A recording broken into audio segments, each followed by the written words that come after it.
इस कलयुग में घर परिवार छोड़कर तीर्थ में बसने की आवश्यकता नहीं है, वनों में जाने की आवश्यकता नहीं, चूंकि वन विभाग के अधीन है। आप वन में घूम तो सकते हैं, लेकिन अगर आपने वहाँ मकान बनाकर कुटिया बनाकर रहना शुरू कर दिया तो वन विभाग के अधिकारी आपकी कुटिया को तोड़ देंगे, मकान को तोड़ देंगे, बुलडोजर से उठाकर जेल में बंद कर देंगे।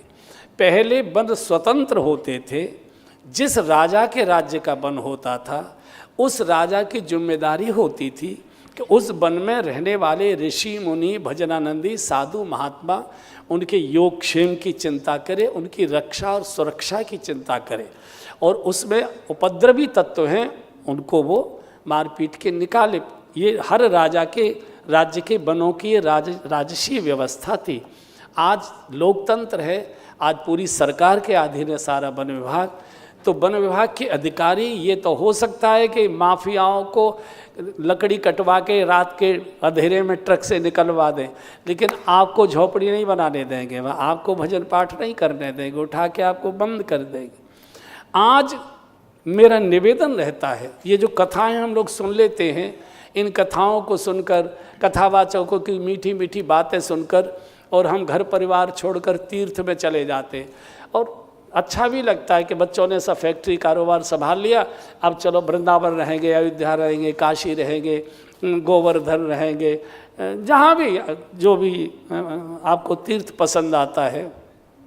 कुछ दिन तो ठीक चलता है, फिर कुछ दिन के बाद वहाँ के रहने वाले जो आचार्य हैं, पुजारी हैं, पंडे हैं, साधु हैं, महंत हैं, फिर उनकी आचरण व्यवहार ये सब देखते देखते फिर धीरे धीरे धीरे धीरे अश्रद्धा पैदा हो जाती है। फिर हम उनकी आलोचना करना शुरू कर देते हैं और वो कहावत सार्थक हो जाते, आए थे हरि भजन को ओटन लगे कपास। और साधु की निंदा करना, आचार्य की निंदा करना, ब्राह्मणों की निंदा करना, भगवान के उपासक पुजारियों की निंदा करना, आलोचना करना, ये महापाप होता है। वो सब भगवान के पार्षद होते हैं। ये भगवान की जिम्मेदारी है कि जो भगवान के नाम से वो पूज रहा है और वो अगर आचरण गलत कर रहा है तो अगला जन्म उसको आचार्य के रूप में नहीं देगा, पंडित जी के रूप में नहीं देगा, संत के रूप में नहीं देगा, उसके बाप की जिम्मेदारी है। हमारा काम ये है कि हम उनके चरणों में बैठकर ज्ञानार्जन करें, भजन की रीति नीति सीखें, समस्याओं का समाधान करें, अपने मन की कुछ बात उनसे कहें और भजन की रीति नीति सीखें। तो इस कलिकाल में तीर्थों में स्थायी निवास करने की आवश्यकता नहीं है।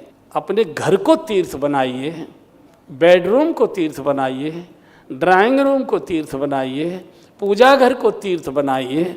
वहाँ बैठकर अखबार नहीं पढ़ेंगे, वहाँ बैठकर मोबाइल नहीं सुनेंगे, वहाँ बैठकर कोई और बात नहीं करेंगे, पाठ करेंगे, पूजा करेंगे, जप करेंगे, भगवान का कीर्तन करेंगे, आरती करेंगे। ये काम के लिए दूसरा कमरा है, अपने कमरे में जाएंगे तो पूरे घर के वातावरण में तीर्थ की दिव्य सुगंध आती रहेगी। मैं बार बार कहता हूँ कि इस कलयुग में तीर्थों का प्रवास तो करते रहिए, लेकिन तीर्थ में स्थायी निवास मत करिए। चूँकि जब निवास करेंगे तो वहाँ रहते रहते रहते रहते जिन्होंने भावना के वशीभूत, श्रद्धा के वशीभूत अपने गुरु स्थानों में फ्लैट बना दिए, कमरे बना के रहने लगे, कुछ दिनों के बाद उनकी गुरुजी से ही बोलचाल बंद हो जाती है, गुरुजी से ही तू मैं होने लगती है।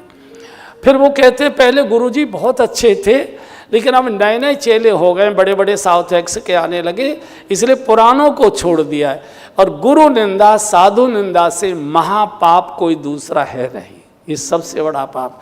क्योंकि मनुष्य का स्वभाव है पानी नीचे की ओर ही गिरता है, मनुष्य का स्वभाव है कमियां देखना। अब पहले एक दो दिन के लिए आते थे तो आपके सवेरे बैठी की भी चिंता करते थे स्वामी जी, भोजन की भी चिंता करते थे स्वामी जी, रात्रि को नींद ठीक से आए इसके लिए पंखे, बिजली की भी, जनरेटर की भी चिंता करते थे स्वामी जी। जब आप कमरा बनाकर रहने लगे फिर क्या चिंता करना, अपना खाओ पियो भजन करो।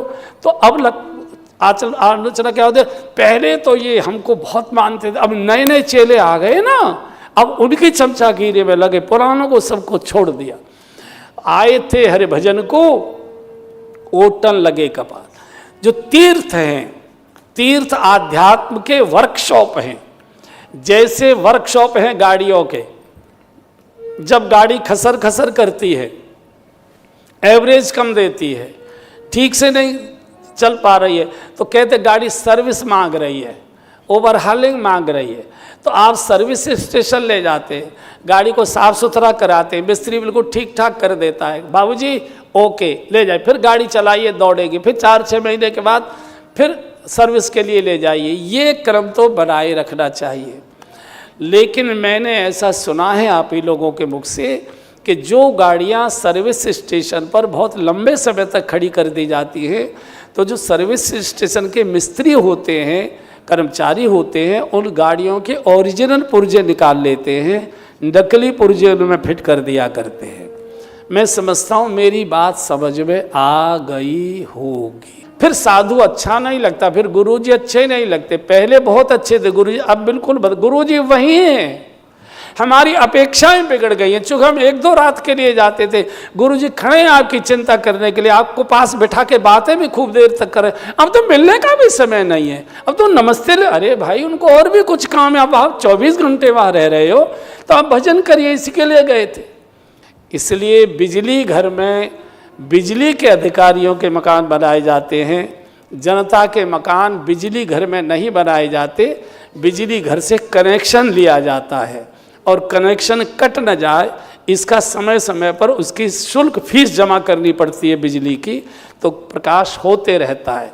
कनेक्शन मत कटने दीजिए, आना जाना बनाए रखिए, घर को तीर्थ बनाइए, घर में मर्यादित भाषा बोलिए, मर्यादित भोजन करिए, मर्यादित आचरण करिए। घर तो हमने गाली गलौज का अड्डा बना दिया, घर तो हमने अपराध का अड्डा बना दिया, और तीर्थों में सोचते कि वहाँ जाकर हमको शांति मिलेगी।